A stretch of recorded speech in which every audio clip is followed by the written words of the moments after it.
Hello दोस्तों, स्वागत है आपका इस बिल्कुल ही नए वीडियो में। आज के इस वीडियो में करने वाले हैं करंट अफेयर बेस्ड क्वेश्चंस। ये जो क्वेश्चंस हैं ये कल के आज के न्यूज़पेपर पे बेस्ड हैं, बेस्ड ऑन टुडेस न्यूज़पेपर और कल के न्यूज़पेपर द हिंदू और इंडियन एक्सप्रेस पर। हम देखें किस तरीके से आपको आंसर करने हैं इन क्वेश्चंस के। बहुत ही ज़्यादा मोस्ट प्रोबेबल क्वेश्चंस है प्रीलिम्स के लिए।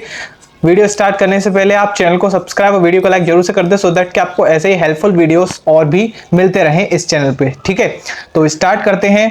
पहला क्वेश्चन है, consider the following countries Jordan, Israel, Lebanon. How many of the above border the Red Sea. मतलब रेड सी के कौन कौन सी बॉर्डर करती है कंट्रीज। ठीक है, रेड सी अगर आपको मैप पे पता हो, देखो रेड सी एक इंपॉर्टेंट सी है, इससे कई बार क्वेश्चंस यूपीएससी के अंदर पूछे जाते हैं। ठीक है, तो आप इसको अच्छे से कर लेना।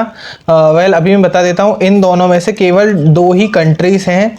ठीक है, अभी इनका नाम मैं नहीं बता रहा हूँ क्योंकि इंपॉर्टेंट क्वेश्चन है। मेरे ख्याल से आपको सभी को ये पता होना चाहिए कि कौन सी कंट्रीज रेड सी को बॉर्डर करती हैं, तो इसलिए अभी मैं केवल आंसर बता दे रहा हूँ। आप मुझे कमेंट बॉक्स में बताना कि इसका सही आंसर क्या है। ओनली 2 इसका सही आंसर है। ठीक है, लेकिन आपको मुझे बताना है इनमें से कौन सी दो कंट्रीज हैं जो इसको बॉर्डर करती हैं रेड सी को। सेकंड जो क्वेश्चन है वो है, what is odonata seen in the news recently. ठीक है, ओडोनटा के बारे में क्वेश्चन है, ओडोनटा। ठीक है, कौन से क्वेश्चन है वो ऑप्शन है इसमें। न्यूली डिस्कवर्ड आइसलैंड है ये क्या, या फिर कोई स्पेस मिशन है डिस्टेंट प्लैनेट्स को स्टडी करने के लिए। ऑर्डर ऑफ इंसेक्ट्स, क्या किसी इंसेक्ट्स का ऑर्डर है। Rare species of deep sea fish, क्या है ये ओडोनटा। ठीक है, तो ये जो ओडोनटा है ये कल के न्यूज़पेपर में आया था। ठीक है, और ये क्या है, एक ऑर्डर ऑफ इंसेक्ट्स है। मतलब इसका सही आंसर सी हो जाएगा। अगर आपको वीडियो पसंद आ रहा है तो चैनल को सब्सक्राइब जरूर से करें। ठीक है, एंड क्वेश्चन नंबर थर्ड है, with reference to the protection of women from domestic violence act 2005। ठीक है, कौन सा एक्ट है, डोमेस्टिक वायलेंस एक्ट 2005 के नाम से भी इसको जानते हैं सिंपली। ठीक है, इसमें से कौन सा स्टेटमेंट इससे रिलेटेड जो है सही है। पहला स्टेटमेंट क्या है, domestic violence includes actual abuse और the threat of abuse. Harassment by way of dowry demands is covered under the act. Any person of behalf of a women who has been subjected to domestic violence can file a complaint। ये question number 3 है। Question number 3 में अगर हम देखें तो ये तीनों statement है एकदम सही लग रहे हैं और ये एकदम सही है भी। ठीक है, ये तीनों ही स्टेटमेंट सही हैं और इसीलिए इसका जो आंसर है वो हो जाएगा, ओनली 1 नहीं होगा, केवल ओनली 2 नहीं होगा, ऑल 3 जो है इसका सही आंसर हो जाएगा। मतलब सी इसका सही आंसर है। ठीक है, और हम आगे आते हैं क्वेश्चन नंबर 4 के ऊपर। क्वेश्चन नंबर 4 कह रहा है, consider the following statements regarding commando battalions for resolute action cobra. ठीक है, कोबरा से रिलेटेड है, कोबरा आपको पता होगा। ठीक है, it is a specialised unit of the Indian army specifically trained in guerrilla warfare and it was originally established to counter the left wing extremism. ये दो इससे रिलेटेड स्टेटमेंट लिखे हुए हैं, आपको बताना है कि इनमें से कौन सा सही है। तो क्लियरली ये कोई इंडियन आर्मी की स्पेशल ट्रेंड आर्म फोर्स नहीं है जो कि गोरिल्ला वारफेयर में हो। मतलब पहला स्टेटमेंट गलत है।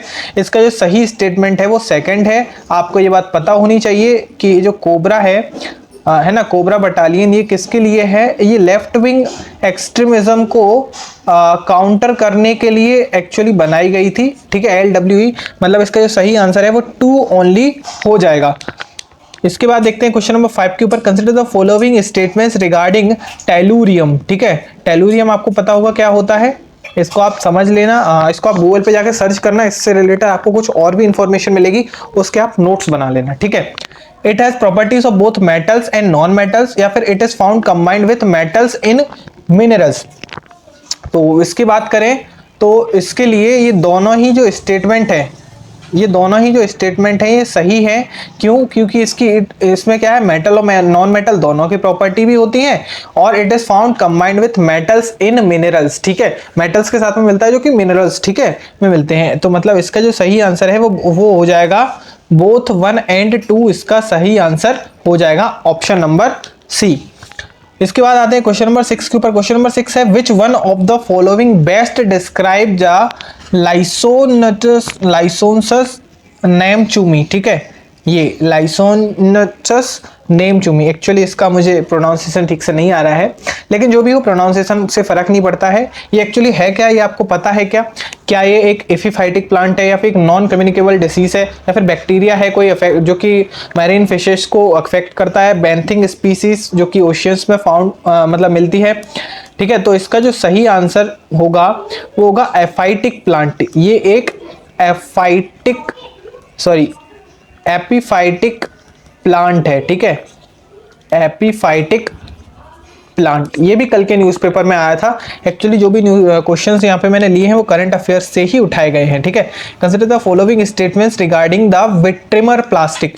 It can be received numerous times when exposed to higher temperature, या फिर इट इज बायोडिग्रेडेबल प्लास्टिक।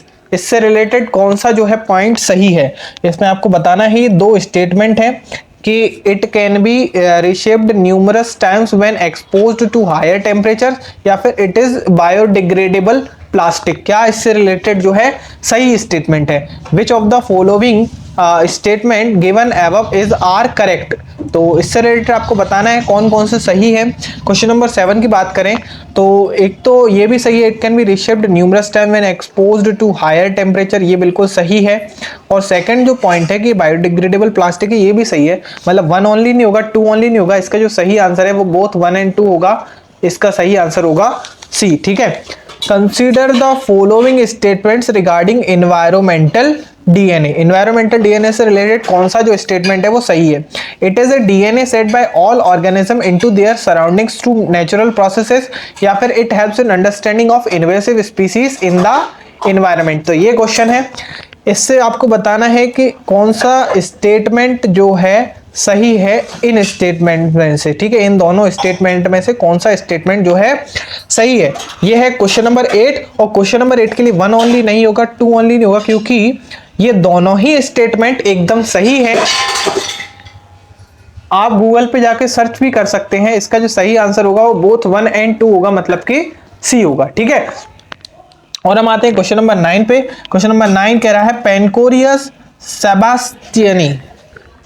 पेनकोरियस सेबास्टियनी recently seen in the news, ये क्या है? देखो ये वाले क्वेश्चंस आपको एकदम जुबान पे होने चाहिए। ठीक है, क्योंकि ये वाले जो क्वेश्चंस है ना, ये एक्चुअली में क्या है ना, सभी को याद होते हैं एकदम। ठीक है, तो इस टाइप के क्वेश्चंस तो आपके एकदम जुबान पे होने चाहिए, जैसे क्वेश्चन में आए आप इनको सही टिक कर पाए। तो इसका जो सही आंसर है बी है, क्योंकि ये क्या है, एक फिश है। ठीक है, अब आते हैं क्वेश्चन नंबर 10 के ऊपर। With reference to the H pylori consider the following statement. It is a virus that affects human nervous system, या फिर ये एक इन्फेक्ट है जो कि it usually infects a person during his childhood. क्या उसके बचपन में, मतलब छोटे बच्चों को ज्यादा इफेक्ट करता है क्या?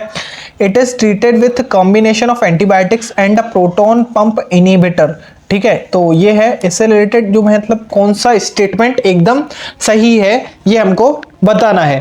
तो देखो it is a virus that affects human nervous system, ये तो गलत है। ये कोई वायरस नहीं है जो कि nervous system, human nervous system को अफेक्ट करता हो। ठीक है, it usually infects a person during his childhood, ये वाला जो पॉइंट है ना एकदम सही है, क्योंकि ये छोटे बच्चों पर ज्यादा असर करता है। ठीक है, ज्यादा असर करता है किन पर? छोटे बच्चों पर। तो इसलिए इसका जो सही आंसर है वो ओनली 2 हो जाएगा, क्योंकि तीसरा वाला भी गलत है। ठीक है, और अगर आपको वीडियो पसंद आया तो चैनल को सब्सक्राइब और वीडियो को लाइक जरूर से करें, इससे हमें काफी ज्यादा मोटिवेशन मिलता है और आपके लिए ऐसे और वीडियोस बनाते रहेंगे हम।